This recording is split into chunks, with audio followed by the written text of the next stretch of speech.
আজ জলপাইগুড়ির জন্মদিন। 156 পাউন্ড ওজনের কেক কেটে জন্মদিন পালন। 1869 সালের 1 জানুয়ারি জলপাইগুড়ির জন্ম। আরও কিভাবে সেলিব্রেট করা হলো, কারা কারা উপস্থিত ছিলেন জানবো। সরাসরি চলে যাব, শান্তনু রয়েছে।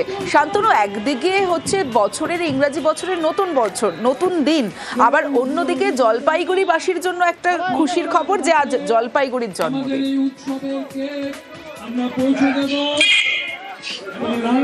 একদম ঠিক তাই, কারণ আজ থেকে 156 বছর আগে কিন্তু জলপাইগুড়ি জেলার জন্ম হয় এবং সেই কারণেই কিন্তু এই দিনটিকে প্রতিটি মানুষ কিন্তু সেলিব্রেট করে থাকে। বিশেষ করে জলপাইগুড়ি শহর এবং গোটা জেলা জুড়েই কিন্তু এই দিনটিকে একটা উৎসবের আকারে পালন করা হয়। 31শে ডিসেম্বর রাত্রিবেলা অর্থাৎ রাত 12টার সময় কিন্তু মানুষজন একত্রিত হন, একেবারে নাচ গান, একেবারে উৎসবের একটা মুহূর্ত। সেই সঙ্গে কেক কাটা হয়। যত বছর বাড়ে ততই বাড়ে কেকের ওজন। 156 পেরিয়ে যেহেতু 157 বছরে পা দিল জলপাইগুড়ি, সেই কারণে কিন্তু বিশেষভাবে 156 পাউন্ডের একটি কেক তৈরি করেছিল জলপাইগুড়ির বাসিন্দারা এবং সেই কেকটিকে কিন্তু বিশেষভাবে নিয়ে তিস্তা করলা উৎসব মঞ্চে নিয়ে যাওয়া হয় এবং সেখানে রাত 12টায়, ঘড়ির কাঁটায় যখন রাত 12টা, সেই সময় এই কেকটিকে কাটেন জলপাইগুড়ি পুরসভার চেয়ারম্যান সৈকত চট্টোপাধ্যায় এবং কেকটিকে কাটার জন্য একটি তরোয়ালও তৈরি করা হয়, যে তরোয়াল দিয়ে 156 পাউন্ড ওজনের এই বিশেষ কেকটিকে কাটা হয় এবং তারপর কিন্তু ইংরেজি নববর্ষ বরণ, সেই সঙ্গে জেলার জন্মদিন একই সঙ্গে পালন করা হয়, যেখানে হাজার হাজার মানুষের ভিড়, রাত জেগে উচ্ছ্বাস, আনন্দ, গান বাজনা সবই চলে। আজকের দিনটি ছিল জলপাইগুড়ির জন্মদিন, তাই জলপাইগুড়ির বিভিন্ন প্রান্তে মানুষের উৎসাহের সীমা নেই। তারা বিভিন্ন জায়গাতে নিজেরা একত্রিত হয়ে কেক সেলিব্রেশনের মাধ্যমে বন্ধুদেরকে আন্তরিক শুভেচ্ছা জানিয়ে এরকমভাবেই কিন্তু দিনটিকে প্রতিবার যেমনভাবে পালন করে আসছেন, ঠিক একইভাবে পালন করলেন জলপাইগুড়ির বাসিন্দারা। বিভিন্ন জায়গায় আমরা দেখেছি গান বাজনা, নিজেদের মধ্যে আড্ডা, সবকিছুতেই ছিল জেলার জন্মদিনে ঘুরে ফিরে সেই জেলার জন্মদিন উৎসাহের সঙ্গে পালন করার একটা কর্মসূচি, যে কর্মসূচি রাত 12টায় শুরু করেছিলেন জলপাইগুড়ি পুরসভার চেয়ারম্যান। 156 পাউন্ড ওজনের কেক কেটে সেই জন্মদিন সেলিব্রেট হয়েছে আজকে মিলন সংঘ ক্লাবের মাঠে একসাথে 2026-এর বর্ষবরণ এবং জলপাইগুড়ির 157তম জন্মদিবস পালন। জলপাইগুড়ি রাজশাহী ডিভিশনের হেডকোয়ার্টার ছিল, জলপাইগুড়ি ডিভিশনাল হেডকোয়ার্টার। এই শহরের কৌলিন্য বর্ধিষ্ণু তা যে কোনো শহরের সাথে লড়াই করার মতো শুধু নয়, তার থেকে অনেক বেশি গ্রহণযোগ্য। পুরনো বছরকে বিদায় দিয়ে নতুন বছরের শুরুতে আলোর সাজে শ্রীরামপুর। 22শে ডিসেম্বর থেকে শুরু হয়েছে শ্রীরামপুর হেরিটেজ ও ট্যুরিজম উৎসব। সরাসরি চলে যাব, রানা রয়েছে। রানা, এই বছর উৎসবের বিশেষত্ব কি রয়েছে, চমক কি আছে?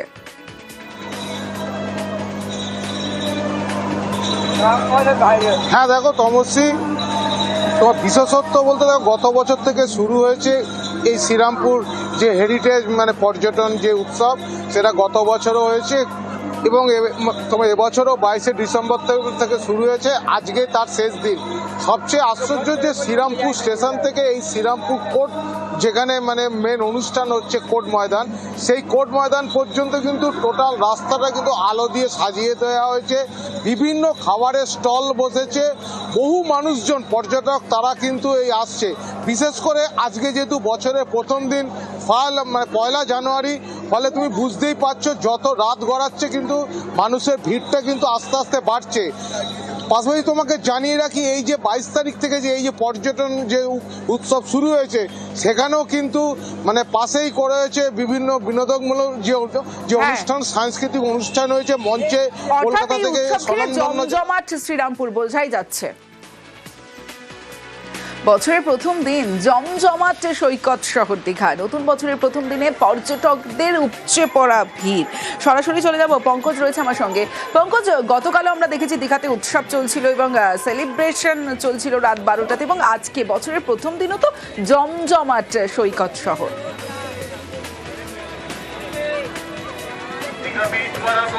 একেবারে তমস্বী, একেবারে সেই চেনা ছবি সৈকত শহরের দীঘা, একেবারে আনন্দে। তুমি জানো, যেখানে বছরের প্রথম দিন, যেখানে পর্যটকরা আসছেন সমুদ্রের ঢেউ, পাশাপাশি জগন্নাথ দেবের আশীর্বাদ নিয়ে কিন্তু তারা কিন্তু একেবারে জমজমাট হয়ে আনন্দে মেতে উঠছে সৈকত সরণি দীঘায়। যেখানে সকাল থেকে যে ছবি নিউ দীঘা ওল্ড দীঘা থেকে পর্যটকদের সমুদ্রের স্নান যে ছবি দেখা গেছিল, প্রচুর পরিমাণে ভিড় ছিল। সেক্ষেত্রে একই কিন্তু রাত্রিতেও একই দৃশ্য, একেবারে ভিড়ে ঠাসা একেবারে সমুদ্র সৈকত। কারণ যেখানে মেরিন ড্রাইভগুলিতে আলোক রোশনায় সাজানো হয়েছে, বিশেষ করে এই আলোক রোশনায় সাজানোর কারণে কিন্তু পর্যটকরা তারা কিন্তু আরও আনন্দিত হচ্ছে। সব মিলিয়ে পর্যটকরা এই বাড়তি ভিড়ের কারণে পূর্ব মেদিনীপুর জেলা পুলিশের পক্ষ থেকে বিশেষ নজরদারি রেখেছেন। ঘাটে ঘাটে লুনিয়ারা রয়েছে এবং প্রশাসনরা বিভিন্ন ঘাটগুলিতেও নজরদারি চালাচ্ছেন। সব মিলে দীঘার সৈকতে একেবারে পর্যটকদের ঠাসা ভিড় নতুন বছরে। তমস্বী, বেশ।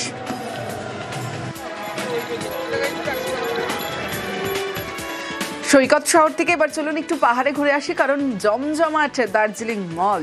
নতুন বছরের প্রথম সন্ধে, আর প্রথম সন্ধেতে যেমন অনুষ্ঠান চলছে তেমন প্রচুর মানুষ ভিড় জমিয়েছেন, আর তার সঙ্গে হাড় কাঁপানো ঠান্ডা। সরাসরি চলে যাব, পার্থ রয়েছে, পার্থর থেকে একটু ফিলটা নেব। পার্থ, একদিকে ঠান্ডা, অন্যদিকে সেলিব্রেশন, সবটাই চলছে।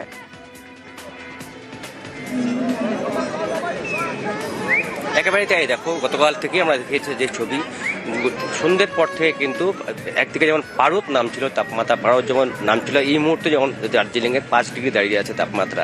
কিন্তু মানুষের উচ্ছ্বাস উল্লাস, উৎসবের যে বহর, তার পারদ কিন্তু ক্রমশই সেই গ্রাফ কিন্তু ঊর্ধ্বমুখী। দিনভর আমরা দেখলাম দার্জিলিংয়ের বিভিন্ন যে ডেস্টিনেশনগুলো রয়েছে ঠিক ভিড় ছিল পর্যটকদের। সেই বাতাসা লুপ থেকে শুরু করে হোক, সকালে মহাকাল মন্দিরে পুজো দেওয়া, টাইগার হিল, জু থেকে শুরু করে রোপওয়ে, সব জায়গাতে কিন্তু ভিড়। বিকেলের পর থেকে কিন্তু মানুষ আবার ভিড় জমায় এই মেলে, এবং রামাটা থেকে মেল রোড পর্যন্ত এখনও মানুষ কিন্তু যাতায়াত করছে। বিভিন্ন রেস্টুরেন্ট রয়েছে, সেখানেই ভিড় জমাচ্ছে।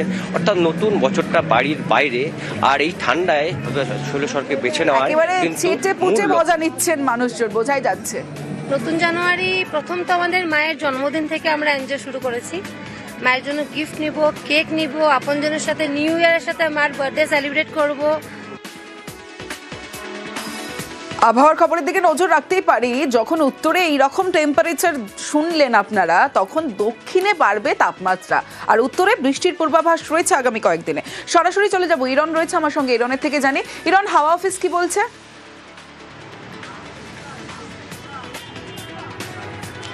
দেখো, বছরের শুরুটা যথেষ্ট কনকনে ঠান্ডা রয়েছে, সেটা উত্তর কিংবা দক্ষিণবঙ্গ।